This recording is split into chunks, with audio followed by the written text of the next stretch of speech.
मैंने बहुत पहले भी एक बात बोली है, मैं कांग्रेस में रहा हूँ। कांग्रेस एक ऐसी पार्टी है जिसको बाहर के किसी दुश्मन से खतरा नहीं है। वो खुद ही अपनी पार्टी के लोग ही एक दूसरे को मारते हैं।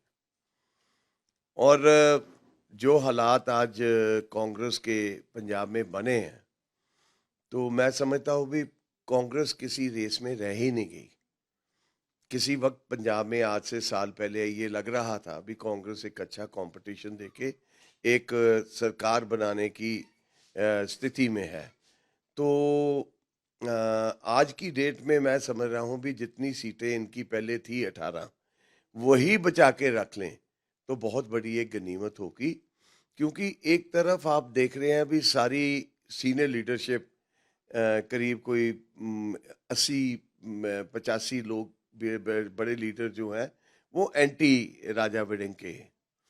भूपेश बघेल जी आए, वो हालात ठीक तो क्या करके जाने थे, पंजाब में ऐसे हालात करके भी कांग्रेस वालों को ये बोल दिया भी ये तो अब बन गया है तो इसको कोई उतार नहीं सकता।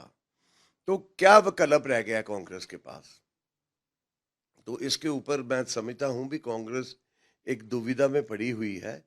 कांग्रेस के जितने भी लोग हैं वो यही बोल रहे हैं भी हमें कॉम्प्रोमाइज लीडर नहीं चाहिए। भी जो आदमी सरकार के साथ कॉम्प्रोमाइज करके बैठा है वो हमें पार्टी को क्या सेध देगा, पार्टी को कैसे आगे बढ़ाएगा। तो ये एक बहुत बड़ी चीज़ है।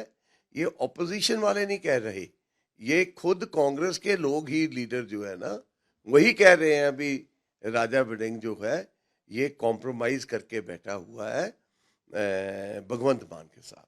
राजा वड़िंग बार बार इस चीज को लेकर कह रहे हैं कि सभी नेता आपको एक मंच पर बहुत जल्दी देखने को मिलेंगे।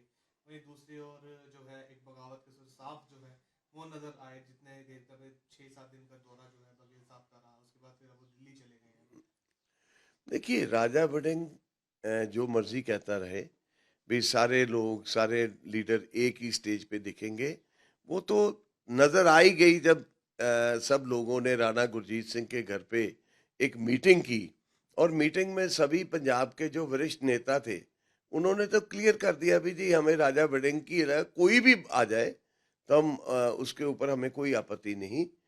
तो मैं देखता हूं क्योंकि हमेशा ये रही है भाई कांग्रेस ने जो फैसला एक बार ले लिया उस फैसले से फिर राहुल गांधी पीछे नहीं हटते, या उनकी खड़गे साहब जो फैसला पार्टी हाईकमांड ने किया है उसके ऊपर पूरा अटल रहेंगे।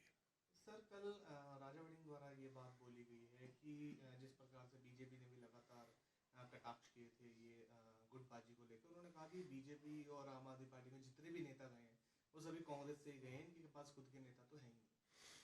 देखिए ये बात कहनी भी कांग्रेस से गए हैं, यहाँ से गए, वहाँ से गए, इसका मतलब आपकी पार्टी में कोई ना नाकामी तो होगी जिसको जिसकी वजह से आपको ये लोग जो बीजेपी को गए उस वक्त गए जब किसान आंदोलन के बाद जब हालात कोई बेहतर नहीं था, फिर भी उनकी दूरंदेशी उनकी सोच ये कह रही थी कि भारतीय जनता पार्टी जो कि नेशनल पार्टी है वो पंजाब का भला कर सकती है। तो लोगों ने चूज किया और आज आपके सामने है। आप देख लीजिए कांग्रेस एक हाशिए पे आके खड़ी हो गई है और कोई भी कांग्रेस की जीत का अब ये नहीं कह रहा भी कांग्रेस 27 में अपनी सरकार बना सकेगी। ये मैं दावे से कहता हूं भी कांग्रेस के दो फाड़ होंगे। कांग्रेस का बहुत बड़ा एक धड़ा या तो खुद की पार्टी बनाएगा, जो इनके आपस के जो इनकी गतिविधियां दिख रही हैं, तो देखिए आगे क्या होता है। पर कांग्रेस का सुपड़ा साफ है। राजा वड़िंग ने कल इस बात को लेकर कहा है कि मैं गारंटी देता हूँ कि 2027 के अंदर हम 70 सीटें जो हैं वो पंजाब में लेकर आएंगे। नहीं गारंटी वो लिख के दे दे, हम भी लिख के दे देते हैं, देख लेते हैं फिर क्या सच है।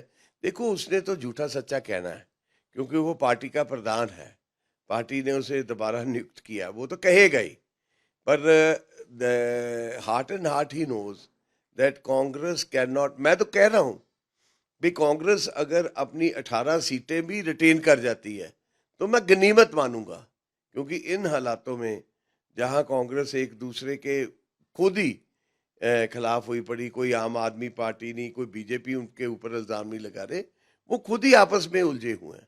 तो उसका खमियाजा तो उन्हें भुगतना पड़ेगा, और उसका बहुत बड़ा नुकसान। और एक बार पंजाब में कांग्रेस सत्ता में ना आ सकी 27 में, तो मैं गारंटी से कह सकता हूं भी पंजाब नहीं, हिंदुस्तान के जिस तरह हर स्टेट में इनका सुपड़ा साफ हुआ जा रहा है, कांग्रेस को रिवाइवल के लिए बहुत ज्यादा मेहनत की जरूरत पड़ेगी।